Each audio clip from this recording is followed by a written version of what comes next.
ఏం శివ, నీకు నేను 28 lakhs దాకా ఇవ్వాలన్నా? అసలు నువ్వు నాకు ఎంత ఇచ్చినావు, నువ్వు ఏం చేస్తున్నావు, అసలు నీ లెక్కపత్రం ఏంటి? ఏమైనా ఉందా?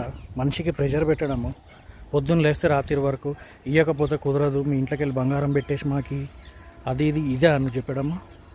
ఒక మనిషికి ప్రెషర్ పెడితే ఏమవుతుందబ్బా? 10 రూపాయలు వడ్డీలు కట్టినాను శివ నీకు, తక్కువనా? ఒక్కొక్కడు ఎట్లెట్లా బెదిరిస్తున్నాడు రా. 20 రూపాయలు కదరా మహేష్,